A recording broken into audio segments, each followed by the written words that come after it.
অপ্ৰিয় সত্য কথা অসম ৰসাতলে গ'ল। হে মোৰ প্ৰিয় সুহৃদসকল, নমস্কাৰ গ্ৰহণ কৰিব। অপ্ৰিয় সত্য কথা অসম ৰসাতলে গ'ল, তাক যে আমি ধৰি ৰাখিব নোৱাৰিম, সেয়া মই সন্মুখত এখন সঁচা প্ৰতিচ্ছবি দেখিবলৈ পাইছোঁ। আপোনালোকৰ পৰিলক্ষিত যদি হোৱা নাই, মই আপোনালোকক কিছু আগবঢ়াম, আপোনালোকৰ মতামত জনাবলৈ নাপাহৰিব। হে জাতীয় বীৰ, হে লাচিত বৰফুকন, হে স্বৰ্গদেউ অসম গ্ৰহোতা, অসম বৰ অসম গ্ৰহোতা চাওলুং চুকাফা, তোমালোক আকৌ আহা অসম ভূমিক বচোৱা। মই নাজানিছিলোঁ তোমাক, মই জানিছিলোঁ যে তুমি কেৱল, মই তোমাক আহোম বুলিয়েই জানিছিলোঁ, আৰু জীৱন প্ৰাণ থাকে মানে তোমাক মই সগৌৰৱেৰে মই অহংকাৰ কৰিম, লাচিত বৰফুকন অসম। হে প্ৰিয় সুহৃদসকল, জয় আই অসম বল, জয় আই অসম বল, জয় আই অসম কৈ থাকিলেই অসমখন আমি বচাব নোৱাৰিম। মোৰ ক'ৰ পৰা ক'ত কথা ক'ম, এই ভিডিঅ'টো কালি যেতিয়াই মই দেখিলোঁ তেতিয়াৰ পৰা মোৰ বুকুৱে যেন সহ্য কৰা নাই। মই চিন্তিত হৈছোঁ, লাচিত আচলতে আহোম নে তাই আহোম? আজি এই অসম বিৰোধী চক্ৰটো কোন? তেওঁলোকে স্বৰ্গদেউ চুকাফাৰ নাম লয়, তেওঁলোকে বীৰ লাচিতৰ নাম লয়, কিন্তু তেওঁলোকে অসম বিৰোধী চক্ৰ তেওঁলোকে সূচনা কৰিছে। এয়া পানীতলৰ কাঁইট নহয়তো, যাৰ মুখত আমি লাচিতৰ নাম, যাৰ মুখত স্বৰ্গদেউ চাওলুং চুকাফাৰ নাম শুনি আমি হয়তো ক'ৰবাত প্ৰলোভিত হৈছোঁ নেকি? যিসকলে নিজকে কয় আমি তাই আহোম, তেওঁলোকে নিজকে অসমীয়া বুলি স্বীকাৰ কৰিবলৈ টান পাইছে। মই দিবলৈ যিটো প্ৰস্তুত হৈছোঁ ভিডিঅ', তাকেই যেন প্ৰতিপন্ন হৈছে। এটা কথা মনত ৰখা ভাল, আজি শ্ৰীমন্ত শংকৰদেৱ সংঘ আৰু তাই আহোমৰ লগত হোৱা যিটো মতানৈক্য সংঘৰ্ষৰ যি দুষ্কৃতি প্ৰভাৱ পৰিছে, তাত যদিও আমি কোনো সংখ্যকে কৈ আছোঁ যে ইয়াত তৃতীয় পক্ষৰ হাত আছে, মানি লৈছোঁ তৃতীয় পক্ষৰ যদিও হাত আছে, মানে শংকৰদেৱ সংঘ বিৰোধী পক্ষৰ এয়া কোন? আমাৰ অসমীয়াই, যিসকল ব্ৰাহ্মণ্যবাদী, যিসকল আগমপন্থী, সেইসকল আমাৰ অসমীয়াই শংকৰদেৱ সংঘৰ পৰিপন্থী মূলত, আৰু তেখেতলোকেই হয়তো তৃতীয় পক্ষ হিচাপে তাই আহোমৰ কাৰ্যকলাপক সমৰ্থন দিছে, মনে মনে মিচিকিয়াই হাঁহি আছে দাড়ি তলতে। বাকী অন্যান্য বিদেশীসকলৰ কথাটো, মাইগ্ৰেশ্যনসকলৰ কথাটো বাৰু নকলোৱেই, কিন্তু অপ্ৰিয় সত্য এয়া যে যদি তৃতীয় পক্ষ তোমালোক হোৱাও, তেতিয়াহ'লে তোমালোক ক'লৈ যাবা? এবাৰ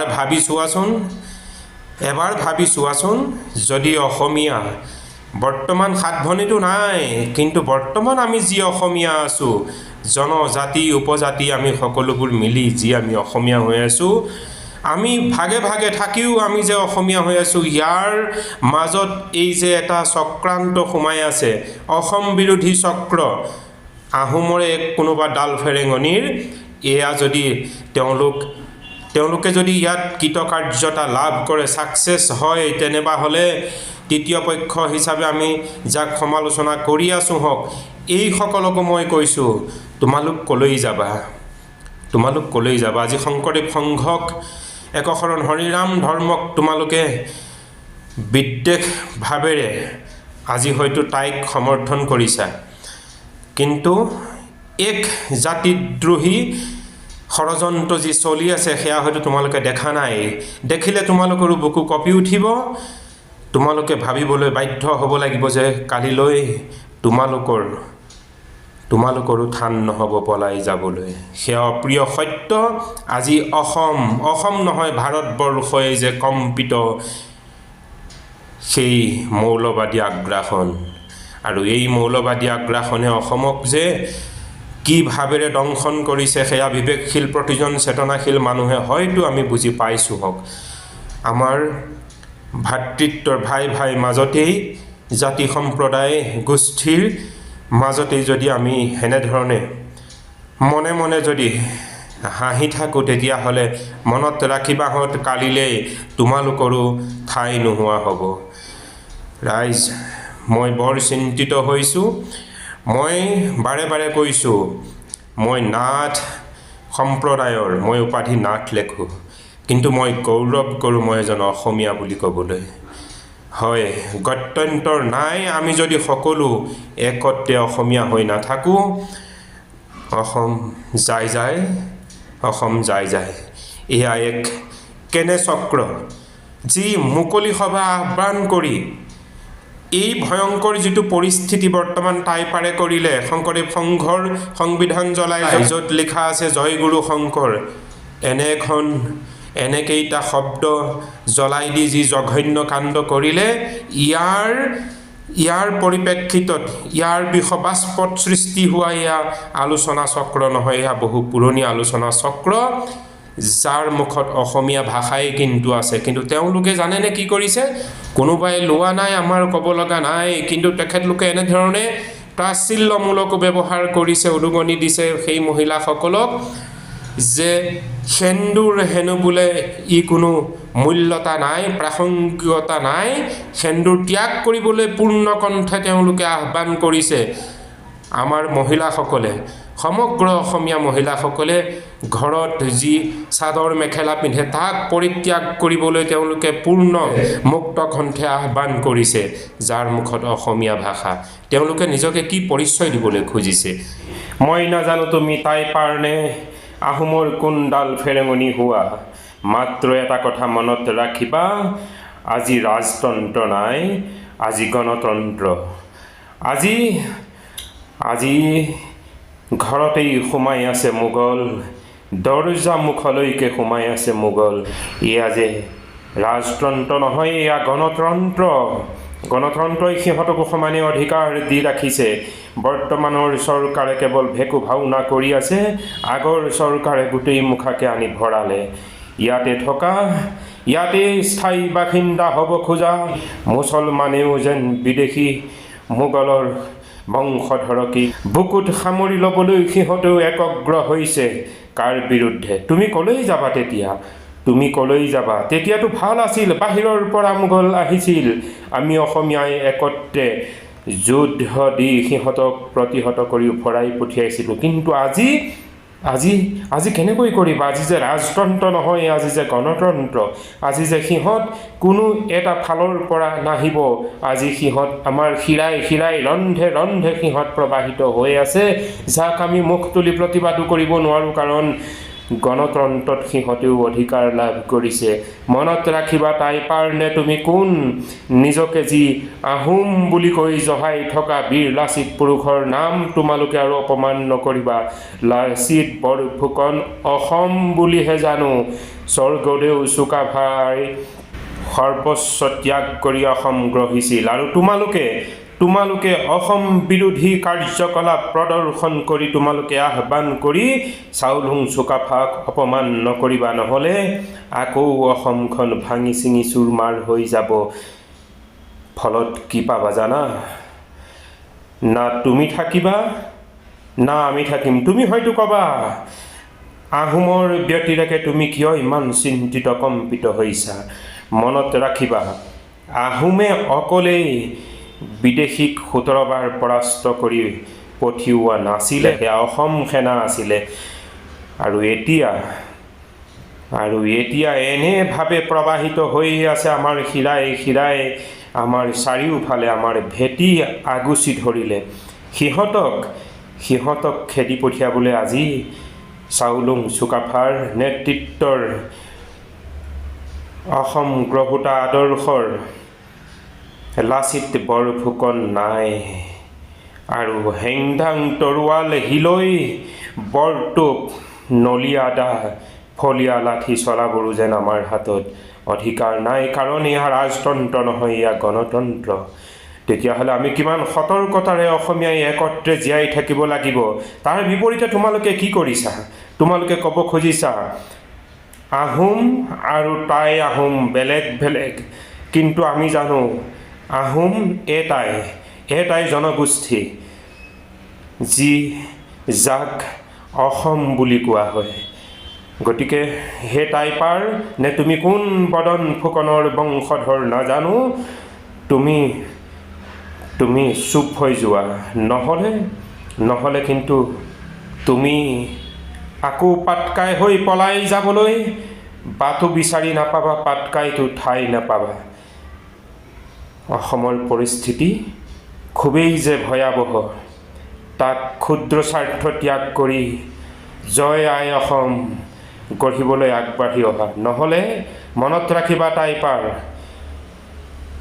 মৃত্যুৰ আগলৈকে কৈ যাম সকলোৱে জয় আই অসম, অসমীয়াৰ ভাতৃত্ববোধৰ মাজত জীয়াই থকাৰ সংগ্ৰাম কৰি যাম। চিনাকিও কৰি যাম সেইসকল জাতিদ্ৰোহী, তুমি কোন হোৱা বদন ফুকন। মনত ৰাখিবা তোমাক সদায় সমালোচনা কৰিয়েই যাম। জয় আই অসম। মই ভাবিছোঁ যে আপোনালোকে কথাখিনি গুৰুত্ব দিব। আৰু এটা কথা মই বেলেগ ধৰণে ক'ম, সেইটো হ'ল কি আমি যে সকলোৱে ভাবোঁ আমি কি ধৰ্ম মানুহ, আমি কওঁ আমি আহোম ধৰ্ম মানুহ, এনেকৈ কওঁ। আমাৰ বাকী সকলো কথা বাদ দিছোঁ, আমি মহন দেউতাইসকলৰ কথাকে কৈছোঁ, মহন চাংডুমসকলৰ কথাকে কৈছোঁ। মই ভাবিছোঁ আৰু মই আপোনালোকক ক'ব বিচাৰোঁ আজি, আৰু আপোনালোকে যদি এই কথাষাৰ বিশ্বাসত লয় আমি উপকৃত হ'ম। সেইটো হ'ল আমাৰ কোনো ধৰণৰ ধৰ্ম নাই, আমাৰ একো ধৰ্ম নাই। সেই কথাটো আমাৰ জ্ঞানানন্দ নিচাৰে কোৱা কথাখিনিতো প্ৰকাশ পাইছে।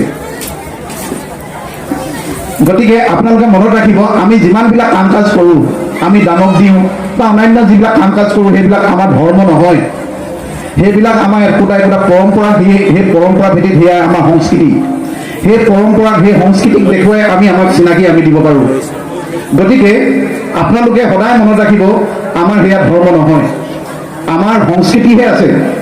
তাৰিসকলৰ, আমাৰ আহোমসকলৰ, মহোন চাংডুল মকলংসকলৰ আমাৰ সংস্কৃতি আছে, আমাৰ ধৰ্ম নাই। এক নম্বৰ কথা মই আপোনালোকক কৈছোঁ। দুই নম্বৰ কথাটো হ'ল কি, আপোনালোকে ধৰ্মক ভয় কৰিয়ে আপোনালোকে যিসকল বোৱাৰী মহোন চাংডুলসকলৰ ঘৰলৈ আহিছে, অন্য বংশৰ পৰা বিয়া হৈ আহিছে, সেইসকলৰ মূৰত দীঘল এটা সেন্দুৰ লৈ মানুহজনৰ দীৰ্ঘায়ু কামনা কৰি, কেলে তেনেকৈ দীঘল সেন্দুৰ লোৱা মানুহৰ গিৰিয়েকজন অকালতে বিষ হোৱা নাই নেকি? তেনেকৈ কোনো মানুহ তেনেকৈ মৃত্যু হোৱা নাই নেকি? সেইবোৰ মিছা কথা, সেইবোৰ কোনো ধৰ্ম নহয়। আপোনালোকক আহ্বান জনাইছোঁ, সেই সেন্দুৰটো আজি তাৰিখত আপোনালোকে শপত খাওক। আপোনালোকৰ ইয়াতে দাম পাতিছে কালি, আপোনালোকৰ উত্তৰ পুৰুষৰ ওচৰত আপোনালোকে শপত খাওক। এই সেন্দুৰটো কোনো এইটো এটা গুৰুত্ব দিবলগীয়া বস্তু নহয়। এইটো কোনোবা মেচিনত, কোনোবা বণিক গোষ্ঠীয়ে বনোৱা এইখিনি ধূলি, এইখিনি মূৰত ঘঁহি আপোনালোকে যি ভাবে সেইবোৰ চব মিছা। সেইবোৰ আমাৰ জাতিটোক, আমাৰ নিচাৰীয়ে ক'ব দৰে উপৰিপুৰুষক অপমান কৰা কথা এইবোৰ। আপোনালোকে নল'ব। মই হিন্দু মানুহৰ ঘৰৰ ছোৱালী বিয়া পাতিছোঁ, চেতিয়া ফুকন লিখে, সম্পূৰ্ণ হিন্দু, ভিতৰত গাহৰি সোমাবলৈ নিদিয়ে, কুকুৰা সোমাবলৈ নিদিয়ে, কুকুৰা নোপোহে, এনেকুৱা ঘৰৰ মানুহৰ। কুকুৰা কণীও নেখায় মোৰ শাহুৱাহঁতে, তেনেকুৱা ঘৰৰ পৰা বিয়া পাতিছোঁ। কিন্তু সেন্দুৰ কাহানিও নাই লোৱা মূৰত। মই জীয়াই আছোঁ আজিলৈকে, কিন্তু আপোনালোকে মনত ৰাখিব। আমি এক নম্বৰ, আমি সেন্দুৰ বাদ দিবই লাগিব। দুই নম্বৰ, আমি মানুহবিলাকে যিটো সাৰ্বজনীন অসমীয়াই পিন্ধা যিটো কাপোৰ পিন্ধা শৈলী, এই শৈলীটো মহিলাসকলে বাদ দিব লাগিব। আনৰ কথা বাদ দিয়ক, আমি যিবোৰ মহোন চাংডুল আছোঁ, আমিবোৰে বাদ দিওঁ আহক। আজি ডাংডেং পৰিয়ালৰ যিসকল মহিলা আহিছে, আপোনালোকে আৰম্ভ কৰক। মইতো মোৰ পৰিয়ালত, জয়পুৰ মিস্ত্ৰী পৰিয়ালত মই এবাৰ বিহুতে বহুকেইগৰাকী বিজ্ঞ ব্যক্তিক মাতি আনি আমাৰ গোটেই বোৱাৰীসকলক, আনকি অকল জয়পুৰ মিস্ত্ৰী ঘৰে নহয়, আমাৰ গোটেই দিহিঙীয়া মহন আমি যিখিনি মানুহ আছোঁ গোটেইখিনিয়ে মহিলাসকলক মাতি এটা আলোচনা চক্ৰ দিছিলোঁ আমাৰ ঘৰৰ নীলেশ্বৰ দদাইদেউৰ ঘৰৰ চোতালতে। আগদিনাখন খুৰীদেউ মৰিছে, পিছদিনাখন কিন্তু আমি আলোচনা দিছিলোঁ। তাত আমি কি কৰিছিলোঁ জানেনে? গোটেই বোৱাৰীসকলক সিদ্ধান্ত কৰোৱাইছিলোঁ যে আপোনালোকে, তাত সভা নেতৃত্ব কৰিছিলে আমাৰ দেৱজ্যোতি ফুকনে, আজি গান গালে যে তেওঁ, কিয় মহিলাসকলক দিছিলোঁ। আমি পুৰুষসকলে তেখেতসকলক জোৰ কৰি ভোটটো মহাবলৈ কোৱা নাছিলোঁ। আচলতে তেখেতসকলে বুজি পাওক এইটো যে কোনো ধৰণৰ এটা গুৰুত্ব নাইকিয়া এটা কথা, এইটো আমাৰ সংস্কৃতি নহয়। আমাৰ সংস্কৃতিৰ কাৰণে আপোনালোকে এইটো কৰক, আমাক জীয়াই ৰাখিবৰ কাৰণে এইটো কৰক আপোনালোকে। যেনেকৈ আমি টাই ভাষা শিকাটো আমাৰ গুৰুত্ব, ঠিক তেনেকৈ আমি আমাৰ সাজ পোছাকবিলাক জীয়াই ৰখাটো আমাৰ এটা গুৰুত্বপূৰ্ণ কথা। আপোনালোকে যেতিয়া এই কোনোবা এটা বৌদ্ধ বিহাৰলৈ যাব, সেই বৌদ্ধ ধৰ্মীসকল টাই মানুহে হওক, কোনোবা নেপালী মানুহে হওক, যিকোনো জনজাতি মানুহ নহওক লাগিলে বৌদ্ধ বিহাৰলৈ যাব, তেওঁলোকৰ যিটো সাজ পোছাকৰ শালীনতা সেইটো দেখিলে তেখেতসকলৰ ওচৰত নিজে নিজে মূৰ দূৰ খাই আহিব, এইটো হয়, এইটো এটা আমুক জাতি বুলি ক'বলৈ। আমাৰ ওচৰলৈ আহিলে আমাক কি দেখিব? ইয়ালৈ অথচ এইখন গাঁৱলৈ, এইখন কৰোণা গাঁৱলৈ, এইখন পাৰিজাতলৈ গোটেই পৃথিৱীৰ বিভিন্ন ঠাইৰ পৰা ইয়ালৈ মানে কি কয় বিশেষজ্ঞসকল আহে, স্কলাৰসকল ইয়ালৈ আহে। কি চাবলৈ আহে? আমাৰ সংস্কৃতি চাবলৈ আহে। ষ্টিফেন মুৰে নিচিনা মানুহে আমাৰ টাই ভাষা, আহোম ভাষা, আমাৰ ইয়াত যিটো চলি থকা টাই আহোমসকলৰ ভাষা, সেইটোকে তেওঁক স্বীকৃতি দি আছে। কিন্তু টাই ভাষা আমি কৈ থকা আমাৰ অসমত আৰু 5টা টাই জনগোষ্ঠী আছে, তেওঁলোকে টাই ভাষা কৈ থাকে। সেই ভাষাত তেওঁলোকে কান্দে, সেই ভাষাত হাঁহে, সেই টাই ভাষাত চব কৰে। অথচ সেইটো স্বীকৃতি নিদিলে আমি সেই ভাষাত কথাকে ক'ব নাজানো। খুবটাংটো ক'লেও বহুতে হাঁহে, খুবটাং আহিবলৈ যাওঁ, এনেকে ধৰণে। আপোনালোকে জানে যে আমি 80 চনতে আমি যেতিয়া এই টাই সংস্কৃতি কৰিবলৈ ইয়াতে আমি আমাৰ এটা ভেটি গঢ় লৈছিল, আমি যেতিয়া কৰিছিলোঁ আমাক কেৱল সেইধৰণে ইয়াতে লাজ দিয়া নাছিল। আগমঙহ খাবলৈ, কুকুৰা আগমঙহ খাবলৈ টাই ভাষা শিকিছে বুলি কোৱাতেই অকল নহয়, আমাৰ জীৱনৰ প্ৰতিও সেই সময়ত ভাবুকি আহিছিলে। আপোনালোকে এই কথা আপোনালোকক আজি তাৰিখত মই ক'বলৈ পাই দুখো পাইছোঁ আৰু মই গৌৰৱবোধ কৰিছোঁ। আমাৰ জীৱনৰ প্ৰতি ভাবুকি আহিছিলে যে আহোম কৰিবি মাৰি পেলাম, এনেকৈ কোৱা উগ্ৰ জাতীয়তাবাদৰ সৃষ্টি হৈছিলে এইখন অসমত। আৰু সেইবিলাক মানুহে আমাক, আমি তাৰ যাতনা, তাত নিৰ্যাতন পাইছিলোঁ। মই নিজেই সেই নিৰ্যাতনৰ বলি। আপোনালোকে নাজানে এইবিলাক কথা আমি লুকুৱাই ৰাখিছোঁ। কিন্তু কিয়? এই ভাষা সংস্কৃতিৰ কাৰণে।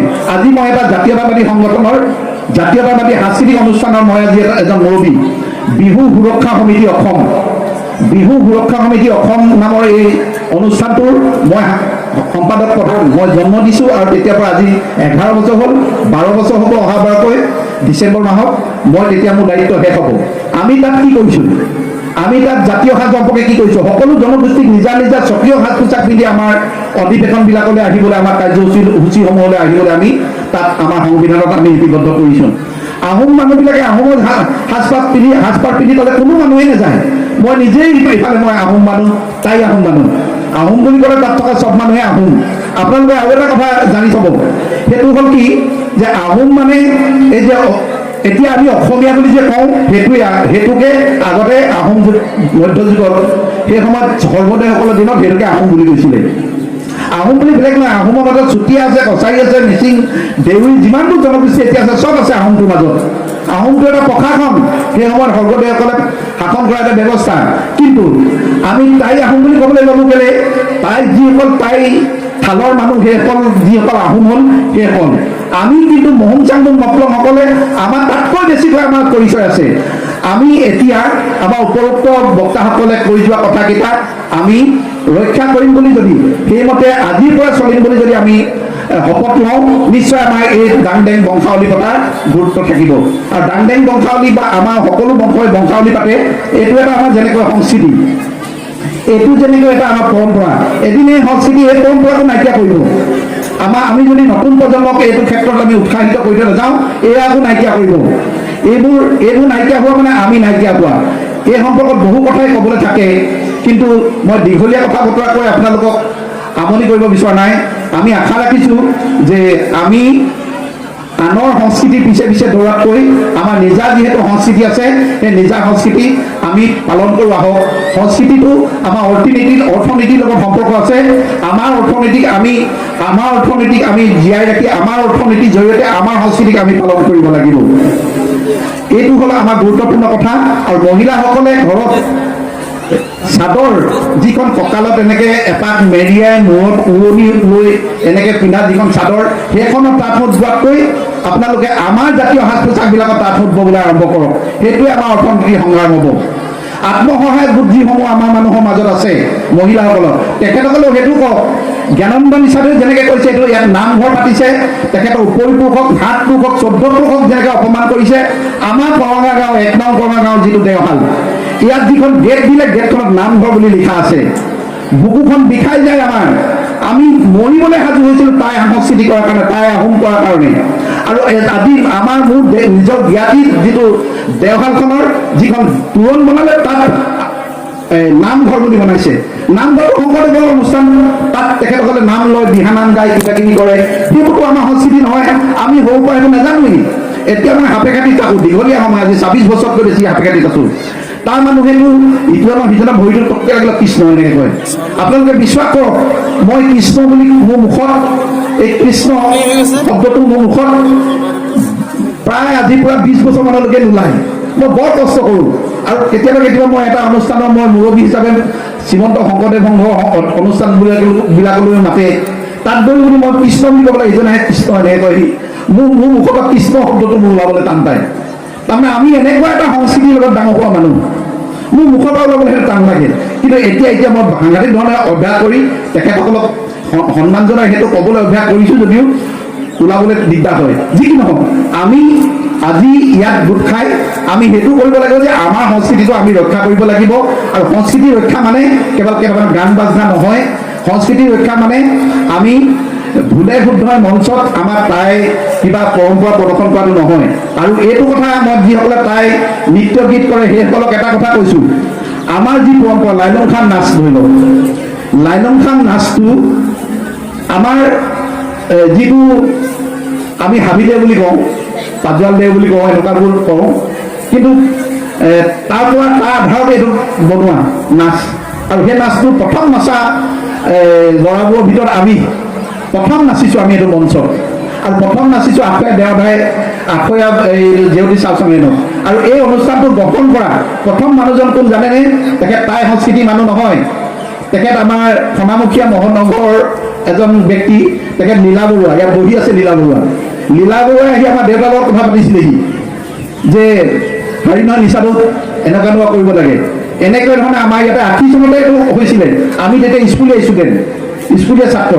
এতিয়া আপোনালোকক আমি আহ্বান জনাম যে আমাৰ কোনো পূজা নাই, সেইটো এটা গুৰুত্বপূৰ্ণ কথা। কি এটা মেডাম মেফি পূজা পাতিব, আমাৰ আমুক পূজা পাতিব এনেকৈ যে কওঁ, হাবিদেউ পূজা পাতিব এনেকৈ যে কওঁ। আমাৰ টাই মানুহৰ, আমাৰ মহং চান্দুল মতলবসকলে কাকো পুজি নাথাকে, কাকো পূজা নিয়ম নাই, কাকো নোপোজে। আমাৰ উপৰিপুৰুষকো তেখেতসকলে তৰ্পণহে কৰে, শ্ৰদ্ধা কৰে, সন্মান কৰে, পূজা নেপাতে। গতিকে পূজা শব্দবোৰ আমি আমুক পূজা কৰোঁ, তামুক পূজা কৰোঁ, এইবোৰ আমি সংশোধন কৰিব লাগে। টাই ভাষা শিকা সমানুপাতিকভাৱে আমাৰ এই কথা বতৰাবিলাকো যদি আমি সংশোধন কৰোঁ, নিশ্চয় আমাৰ সংস্কৃতিটো থাকিব। আমি নিজক চিনাকি দি ভাল পাম। আৰু আমি আমাৰ আদৰ্শ গাঁও আমি নিজে তৈয়াৰ কৰিব লাগিব। আমাৰ গাঁও আমাৰ গৌৰৱ, মনত ৰাখিব। আমাৰ গাঁও আমাৰ গৌৰৱ। আমাৰ গাঁৱলৈ বিদেশী মানুহ আহে, বিভিন্ন দেশ বিদেশৰ মানুহ আহে, ইয়াত থাকে, ইয়াত খায়। মই তেতিয়া ভাবোঁ কি চাবলৈ পাইছে তেওঁলোকে। কোনোবা এটা যদি মানুহ মৰিলেহেঁতেন, সেই মানুহ তোমাক সকামখন দেখুৱাই দিয়ে, কিবা এটা দেখিলেহেঁতেন। অন্ততঃ এখেতসকলে এই ধৰণে সকাম পাতে। কিন্তু এনেই আমাৰ গাঁৱলৈ আহিলে, আমাৰ গাঁওখনলৈ অহা কোনোবা এখন চুতীয়া মানুহৰ গাঁৱলৈ যোৱা একো পাৰ্থক্য নাই, একে দুই, একো পাৰ্থক্য নাই।